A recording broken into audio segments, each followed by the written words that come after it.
Adelante.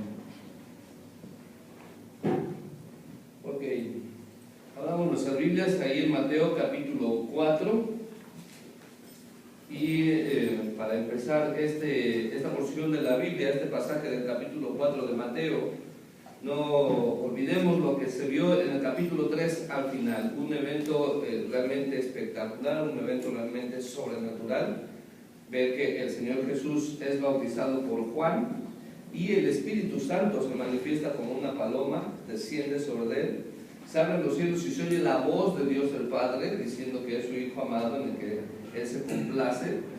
Y me imagino ahí a los espectadores con esta escena, tal vez nos quedaríamos con las ganas de ver que el Señor Jesús inmediatamente entrara en acción a predicar o a cumplir la misión por la cual Él vino a esta tierra, ¿verdad? Cumplir la misión de mostrar el reino de Dios, predicar sobre el Evangelio, predicar sobre su misión.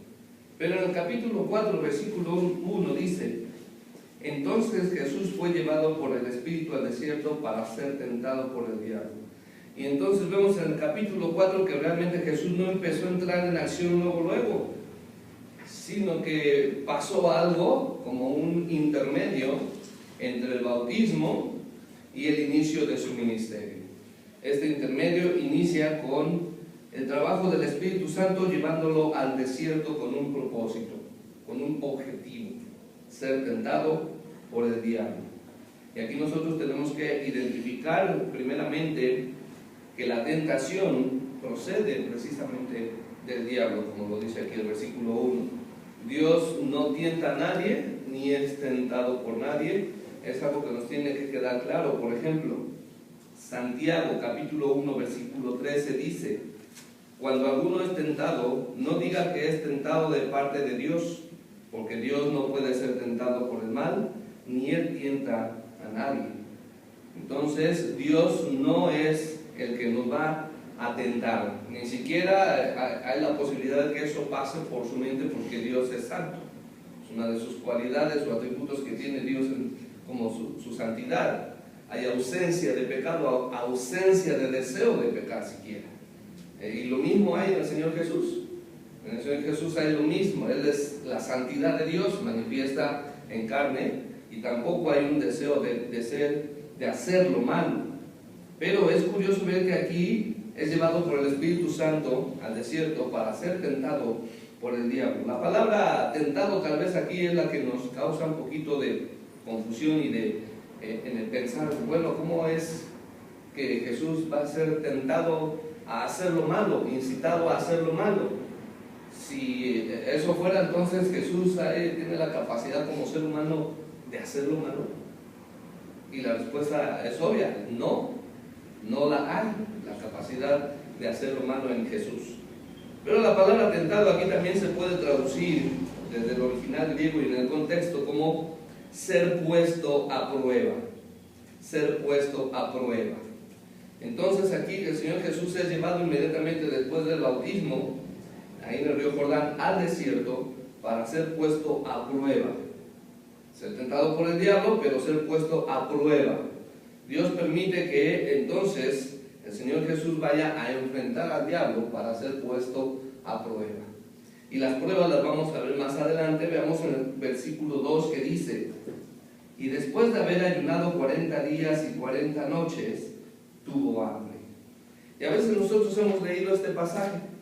Mateo es uno de los libros que comúnmente leemos, y sobre todo en épocas navideñas nos gusta leer mucho Mateo, se predica sobre Mateo, y en tu lectura cotidiana seguramente has leído Mateo y has leído este pasaje. 40 días y 40 noches se nos hace fácil porque lo leemos de un jalón, ¿verdad? Pero son 40 días y 40 noches de ayuno, 40 días y 40 noches donde no probó alimento sólido, que no se dice fácil, pero no es fácil. Son 40 días que al final de 40 días dice tuvo hambre. Es decir, que aquí nos está mostrando la Biblia la característica humana del Señor Jesús, es decir, 100% hombre. Algo natural que cuando tú dejas de comer, tu cuerpo te pide comida, tienes hambre, es algo normal. Pero aquí la palabra tuvo hambre no es una hambre casual, es decir, no es un hambre porque me brinqué la comida y en la noche pues ya tengo hambre, sino aquí es una hambre con una característica extrema, es decir, muchísima hambre, porque eso fueron 40 días, 40 noches de ayuno. Es decir, que entonces físicamente el Señor Jesús se somete a una debilidad extrema, somete al cuerpo a una debilidad extrema, y en esa debilidad extrema de tener hambre empiezan las pruebas. El diablo, la fuente de la tentación, viene a Jesús, versículo 3, dice, y vino a él el tentador y le dijo, si eres hijo de Dios, di que estas piedras se conviertan en pan. Entonces Satanás aprovecha la ocasión de ver esa debilidad en el Señor Jesús, de tener muchísima hambre, y le pone la tentación: convierte estas piedras en pan. Si lo leemos y conocemos que Jesús es Dios, no era algo difícil, y tal vez la propuesta no era tan mala.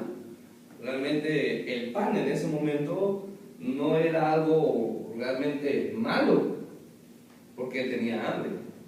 Aquí la tentación o la prueba es que Jesús usara su poder como Dios y no se sometiera a la misión que Dios le había mandado de, como hombre, venir a esta tierra a cumplir su objetivo: ser tentado y no pecar jamás, llegar a la cruz, morir y ser nuestro Salvador. Entonces viene la tentación de tener mucha hambre y de que convierta esas piedras en pan. La primera prueba que tiene que pasar el Señor Jesús es vencer los deseos de la carne. Los deseos de la carne. La primera prueba o tentación que Jesús tiene que enfrentar.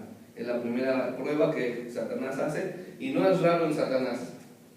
Satanás ha usado la misma estrategia desde Adán y Eva y la sigue usando hasta nuestros días. Y la estrategia de los deseos de la carne.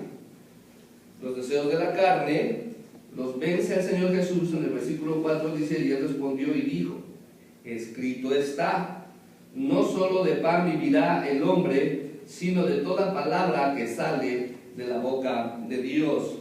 Y aquí el Señor Jesús lo que hace para vencer la tentación, para vencer la prueba o pasar la prueba, usa la palabra misma.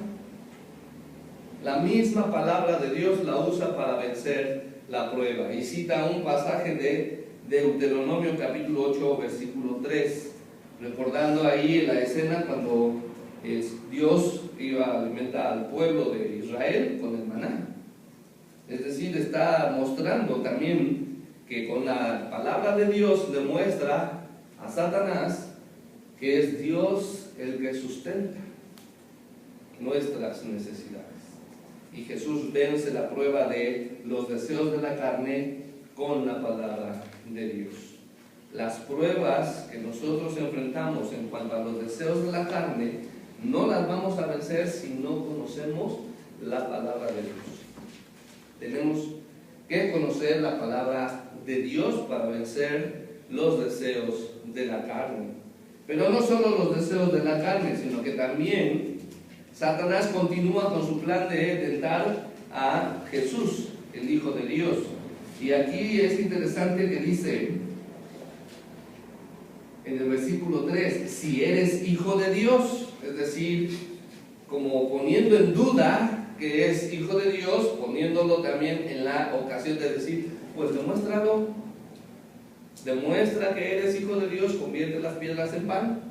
Y sigue con la misma estrategia de seguir tentando en esa área a Jesús. En el versículo 5, entonces el diablo le llevó a la santa ciudad y le puso sobre el pináculo del templo y le dijo, si eres hijo de Dios, échate abajo, porque escrito está, a sus ángeles mandará acerca de ti, y en sus manos te sostendrán, para que no tropieces con tu pie en piedra. Y aquí Satanás astutamente vuelve a decirle, si eres hijo de Dios, es decir, bueno, ok, demuestra que eres hijo de Dios, porque escrito está. Es decir, que Satanás empieza ahora a usar la palabra de Dios de una forma torcida, porque aquí está citando Satanás el Salmo 91, versículos 11 y 12, pero de una forma malintencionada para que nuevamente Jesús caiga en su trampa.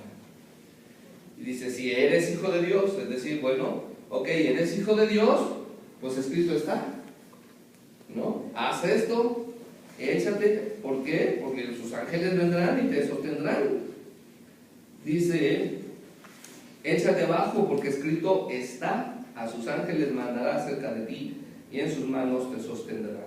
Este pasaje del Salmo 19, del Salmo 91, perdón, está torcido porque realmente este pasaje está enfocado al pueblo de Israel, que el Señor va a sostener. No es una profecía enfocada al Mesías. Entonces está malinterpretando la palabra de Dios. Y el Señor Jesús vence la vanagloria de la vida con la misma palabra. Versículo 7, Jesús le dijo, escrito está también, no tentarás al Señor tu Dios. Y aquí es nuevamente un pasaje de Deuteronomio capítulo 6, versículo 16. No tentarás al Señor tu Dios, donde el pueblo de Israel se había revelado por Dios. Y eso lo conocemos, si has leído el Antiguo Testamento, sobre todo, sabrás que el pueblo de Israel era rebelde. Era rebelde y se rebelaba contra Moisés, contra el plan de Dios, y se quejaban continuamente. Entonces, no tentarás al Señor tu Dios, porque Dios, como vimos en Santiago, no puede ser tentado. Aunque Satanás sabía, en cierta forma, que Jesús era el Hijo de Dios, lo quería poner a prueba para romper con el plan que venía a cumplir como Mesías, como Hijo. La caída aquí, dicen algunos comentaristas, que era aproximadamente de unos 120 metros. Entonces no era cualquier caída. Pero aunque Jesús hubiera sido, y es Dios, hubiera tomado la decisión de arrojarse para mostrarle que es el Hijo de Dios y que sus ángeles lo sostendrían porque los ángeles se sujetan a Dios, Jesús no cayó en la trampa y nuevamente con la palabra de Dios, interpretando otro pasaje correctamente, le dice, no tentarás al Señor tu Dios. Entonces Jesús vence la prueba de la vanagloria de la vida con una interpretación correcta de la palabra de Dios, no cayendo en las malas interpretaciones o erróneas de Satanás. Y nuevamente Satanás no deja de probarlo. En el versículo 8 dice, otra vez le llevó el diablo a un monte muy alto y le mostró todos los reinos del mundo y la gloria de ellos. Y aquí dice, otra vez le llevó el diablo. No sabemos exactamente cómo lo hizo, cómo lo llevó, cómo fue, caminando, no sé, viajando, volando, no lo sabemos, no lo dice la Biblia. Pero Satanás seguía insistiendo, no dejaba al Señor Jesús, seguía insistiendo en probarlo, en tentarlo para que cayera y romper así los planes perfectos de Dios en cuanto a la misión que Jesús venía a cumplir. Esta prueba nuevamente, dice otra vez, llevándolo a un monte muy alto y le mostró todos los reinos del mundo y la gloria de ellos. Y aquí la tentación está enfocada a los deseos de los ojos. Dice, le mostró todos los reinos y la gloria de ellos. Es decir, como allá con Adán y Eva, Satanás le puso el fruto y vio que era agradable a la vista Eva. Y así está haciendo Satanás, le mostró la gloria de los reinos, es decir, atractivo a los ojos. Y Satanás le muestra los reinos, pero le pone una tentación, una trampa más. Y le dijo, todo esto te daré si postrado me adorares. Y aquí la situación se pone más, diría yo, en cierta forma ridícula, porque Satanás le está ofreciendo los reinos de la tierra al que es dueño de la tierra, al que es el Señor de la tierra, de toda la creación, de todos esos reinos. Y seguramente Satanás, aunque Jesús hubiera hecho lo que le dijo, no le iba a entregar los reinos porque realmente le pertenecen a Dios. porque Dios es el soberano, atributo de Dios por el cual Él es el dueño de toda la creación. Él es el que creó toda la tierra, todos los reinos, todos los seres humanos. Todo lo que existe en esta tierra, sus sistemas y organizaciones de la humanidad, a Dios le pertenecen finalmente. Y Satanás le ofrece que si postrado me adoras, te entregaré todos estos reinos.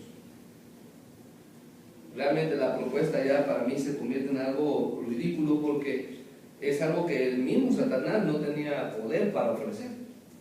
Aunque la Biblia dice que Él es el príncipe de la potestad del aire, y Él tiene cierto poder para manejar a los reinos o a las autoridades, a los gobiernos, a los seres humanos, a través de las tentaciones, pues realmente Él es un mentiroso, como también la Biblia lo ha declarado, que es padre de mentira. Recordemos que realmente el deseo de hacer lo malo no existe en Jesús, pero en nosotros sí existe el deseo de hacer lo malo. En nosotros, dice Santiago 1:4, que en cada uno de nosotros, cuando somos tentados porque en nosotros hay la concupiscencia por la cual somos atraídos y seducidos para caer en el pecado, para hacer lo malo. Nosotros sí tenemos la capacidad de pecar, de hacer lo malo. Nosotros sí podemos caer ante las propuestas de Satanás, pero Jesús no. Jesús no tiene la capacidad siquiera de pecar, es algo que no puede hacer porque va en contra de su naturaleza de santidad.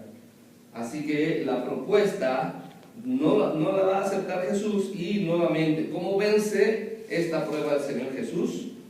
Dice el versículo 10: entonces Jesús le dijo: vete, Satanás, porque escrito está, al Señor tu Dios adorarás y a Él solo servirás.